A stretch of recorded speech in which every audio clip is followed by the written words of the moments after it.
فرعونوں کو کون نہیں جانتا؟ فرعون ٹیکنالوجی اور سائنس میں ہم سے بہت آگے تھے۔ یہ 8000 سال پہلے 700 کلومیٹر دور سے 1 کروڑ پتھر مصر لائے۔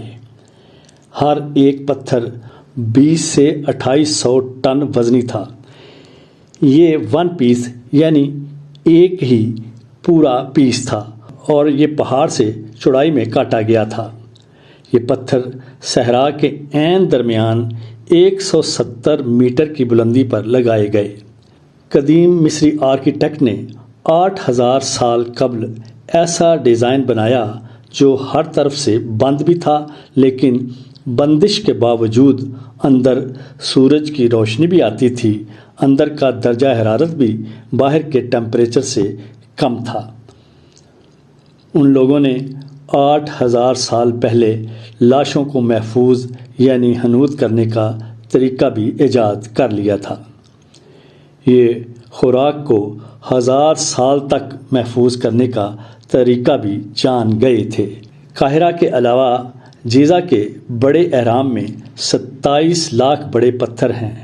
ابو الہول دنیا کا سب سے بڑا 1 پیس سٹرکچر ہے، اور یہ لوگ جانتے تھے شہد دنیا کی واحد خوراک ہے جو کبھی خراب نہیں ہوتی۔ اہراموں کے اندر ہزاروں سال پرانا شہد نکلا ہے اور یہ مکمل طور پر استعمال کے قابل ہے۔ یہ لوگ کمال تھے، پر ان میں ایک خرابی تھی۔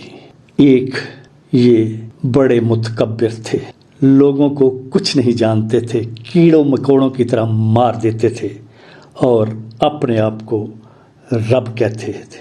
یہ ایسے متکبر تھے، ایسے کہ ان لوگوں نے اللہ کو یکتا ماننے سے انکار کر دیا تھا۔ اللہ تعالیٰ کو تکبر پسند نہیں، چنانچہ یہ پکڑ میں آ گئے اور عبرت کا یوں نشان بنے کہ آج تک نشان عبرت ہیں۔ تکبر کا ایک واقعہ میں نے آپ کی خدمت میں پیش کیا۔ اب آئیے چلتے ہیں ایک اور تکبر کے اور طرح کے واقعے کی طرف۔ مغل بادشاہ شاہ جہاں کے پاس ایک ترک غلام تھا۔ وہ بادشاہ کو پانی پلانے پر تعینات تھا۔ سارا دن پیالہ اور صراحی اٹھا کر تخت کے پاس کھڑا رہتا تھا۔ بادشاہ اس کی طرف دیکھتا تھا تو وہ فوراً پیالہ بھر کر پیش کر دیتا تھا۔ وہ برسوں سے یہ ڈیوٹی سر انجام دے رہا تھا اور بڑی حد تک بادشاہ کا رمز شناس بھی ہو چکا تھا، لیکن ایک دن اس سے غلطی ہو گئی۔ بادشاہ کو پیالہ پیش کیا۔ بادشاہ گھونٹ بھرنے لگا تو شاہی پیالے کا ایک کنارہ تھوڑا سا جھڑا ہوا تھا، یعنی ہلکا سا ٹوٹا ہوا تھا، اور ٹوٹے ہوئے پیالے میں پانی پینا ہندوستان کے بادشاہ کی توہین تھی۔ بادشاہ نے پیالہ نیچے دے مارا اور غلام کو 20 کوڑے لگانے کی سزا دی۔ بادشاہ کا حکم آخری تھا۔ غلام کو کوڑے بھی لگ گئے اور وہ ڈیوٹی سے فارغ بھی ہو گیا۔ وقت بدلا۔ اورنگزیب عالمگیر نے اپنے والد کو قید میں ڈال دیا اور وہ تمام غلام اور ملازمین بوڑھے بادشاہ یعنی شاہ جہاں پر تعینات کر دیے، جنہیں کبھی شاہ جہاں نے سزائیں دی تھیں۔ وہ پانی پلانے والا غلام بھی انہی ملازموں میں شامل تھا۔ بادشاہ کو قید میں پیاس محسوس ہوئی، پانی مانگا۔ غلام آیا اور پیالہ بادشاہ کے ہاتھ میں پکڑا دیا۔ بادشاہ نے پیالے کو غور سے دیکھا۔ وہ شکستہ تھا، ٹوٹا ہوا تھا اور اس کی کرچیاں کسی نے ٹھیکریوں کی طرح جوڑ کر اس کو قابل استعمال بنایا تھا۔ بادشاہ نے حسرت سے پیالہ دیکھا اور پھر غلام کی طرف دیکھ کر پوچھا، میرے ساتھ یہ سلوک کیوں؟ غلام نے مسکرا کر عرض کیا، حضور، یہ وقت کا سلوک ہے، یہ وہی پیالہ ہے جس کا ایک کونا بھرنے سے آپ نے اس میں پانی پینے سے انکار کر دیا تھا اور اسے زمین پر مار کر توڑ دیا تھا۔ میں نے اس ٹوٹے ہوئے پیالے کی کرچیاں اٹھا لی تھیں، میں نے انہیں جوڑا اور اس گھڑی کا انتظار کرنے لگا جب آپ کو وقت اس پیالے میں پینے پر مجبور کرے گا، اور بادشاہ سلامت وہ وقت آ گیا۔ شاہ جہاں کی آنکھوں میں آنسو آ گئے۔ یہ آنسو اگر نہ بھی آتے تو بھی بادشاہ نے باقی زندگی پانی اسی ٹوٹے ہوئے پیالے میں پینا تھا۔ کیونکہ یہ دنیا ایک وادی ہے، اور اس وادی میں ہر شخص کو اپنی انا اور اپنے تکبر کا جواب دینا ہے، اور اپنی حماقتوں کی بازگشت بہرحال سننی پڑتی ہے۔ اور اب ایک اور واقعہ، مسجد نبوی ہے، اور مسجد نبوی کے ستون کے ساتھ ایک شخص باندھا گیا ہے۔ وہ نڈر تھا، جرنیل تھا، تاجر تھا، گورنر تھا، اور پکڑ کر لایا گیا تھا۔ میرے آقا حضرت محمد صلی اللہ علیہ وآلہ وسلم مسجد نبوی میں تشریف لاتے ہیں، دیکھتے ہیں خوبصورت چہرہ، لمبا قد، توانا جسم، بھرا ہوا سینہ، اکڑی ہوئی گردن، اٹھی ہوئی نگاہیں، ایک حسین جوان۔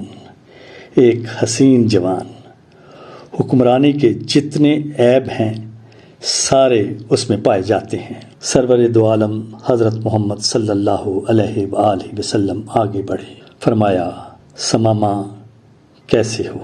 ثمامہ بولا گرفتار کر کے پوچھتے ہو کیسا ہوں؟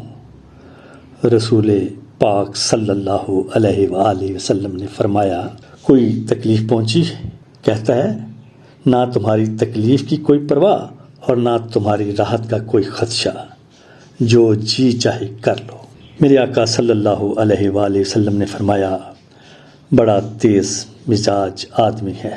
آپ نے صحابہ کو دیکھا، پوچھا اس کو دکھ تو نہیں پہنچایا؟ عرض کرتے ہیں یا رسول اللہ صلی اللہ علیہ وآلہ وسلم گرفتار ہی کیا ہے، دکھ کوئی نہیں پہنچایا۔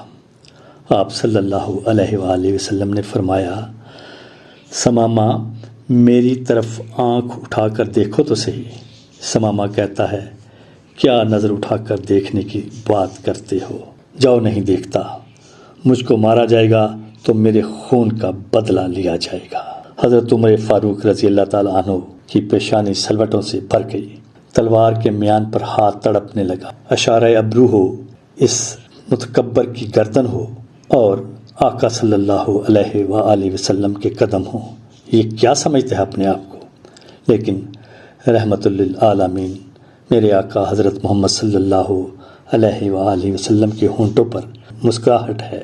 فرمایا جتنا غصہ ہے جی چاہے نکال لو، لیکن ہمارا چہرہ تو دیکھ لو۔ ثمامہ نے کیا جواب دیا؟ اس نے مدینے والے کو دیکھا ہی نہیں تھا۔ اس نے کہا تمہارا چہرہ کیا دیکھوں، کائنات میں تجھ سے بدصورت کوئی نہیں ہے، نعوذ باللہ۔ لوگوں یہ ہیں وہ پیغمبر رحمت للعالمین صلی اللہ علیہ وآلہ وسلم، جب بے آسرا تھے تب بھی گالیاں کھائیں، شکن نہیں ڈالی۔ آج تاجدار مدینہ اور تاجدار دنیا ہیں، اپنے گھر میں گالی سنتے ہیں لیکن پیشانی پر شکن نہیں ڈالتے، کہیں تکبر کا دور دور تک نشان نہیں۔ فرمایا کوئی بات نہیں، میری بستی کی طرف نگاہ کر لو، بستی کو تو دیکھ لو۔ ثمامہ نے کہا میں نے روم و یونان، ایران و مصر کی بستیاں دیکھی ہیں، تمہاری بستی کائنات کی سب سے بدصورت بستی ہے، نعوذ باللہ، اس بستی کو کیا دیکھوں؟ رحمت للعالمین صلی اللہ علیہ وآلہ وسلم نے فرمایا کوئی بات نہیں، اور چلے گئے۔ دوسرے دن آئے پھر وہی جواب۔ تیسرے دن پاک پیغمبر آئے، فرمایا ہم تجھ سے کچھ نہیں مانگتے، ذرا دیکھ تو لو۔ کہتا ہے نہیں دیکھتا اب بھی۔ ہمیشہ مسکرانے والے پاک پیغمبر حضرت محمد صلی اللہ علیہ وآلہ وسلم نے فرمایا جاؤ، ہم نے اسے چھوڑ دیا، ہم نے اسے آزاد کیا، چلے جاؤ، ہم نے اسے رہا کر دیا، ہم تجھے کچھ نہیں کہتے، جاؤ۔ اور اپنے صحابہ کرام کو جن کی تلواریں ثمامہ کی گردن کاٹنے کے لیے بے تاب تھیں، ان سے فرمایا بڑا آدمی ہے، عزت کے ساتھ لے جا کر اس کو مدینے سے رخصت کر دو۔ جب انہیں آزاد کیا گیا، پلٹتے ہوئے اس کے دل میں خیال آیا بڑے بڑے حکمران دیکھے، محکوم بھی دیکھے، جرنیل بھی دیکھے، مگر اتنا حوصلے والا تو کبھی نہیں دیکھا۔ اس کے چہرے کو دیکھوں تو صحیح کیسا ہے۔ بس ایک نگاہ ڈالی اور پھر دوڑنا شروع کر دیا۔ پھر دیکھتا ہے، دیکھ کر سر پٹ بھاگتا ہے، پھر دیکھتا ہے، پھر دیکھ کر سر پٹ بھاگتا ہے۔ دڑکی لگا دی اور پھر ثمامہ کہتے ہیں کہ قدم آگے کی طرف بڑھ رہے تھے اور دل پیچھے کی طرف بھاگ رہا تھا۔ 2 میل بھاگتا چلا گیا اور جتنی رفتار سے گیا تھا اس سے دگنی رفتار سے واپس پلٹ آیا۔ حضرت محمد صلی اللہ علیہ وآلہ وسلم ننگی زمین پر اپنے صحابہ کرام کے ساتھ بیٹھے ہوئے تھے۔ صحن مسجد میں آیا، نبی کریم صلی اللہ علیہ وآلہ وسلم نے نگاہ ڈالی، سامنے ثمامہ کھڑا ہے۔ فرمایا ہم نے تو تجھے چھوڑ دیا تھا، آزاد کر دیا تھا، پھر آ گئے؟ کہا چھوڑا تب تھا جب آپ کا چہرہ نہیں دیکھا تھا، اب آپ کا چہرہ دیکھ لیا، اب زندگی بھر آپ کا غلام بن گیا ہوں۔ حضرت ثمامہ رضی اللہ تعالی عنہ بہت بڑے جلیل القدر صحابی۔ فرعون اور شاہ جہان ایک طرف، کروڑوں شاہ جہان اور اربوں فرعون میرے آقا صلی اللہ علیہ وآلہ وسلم کے پاؤں کے جوتی کے برابر بھی نہیں، کائنات کے وارث، رحمت للعالمین، لیکن تکبر بالکل نہیں۔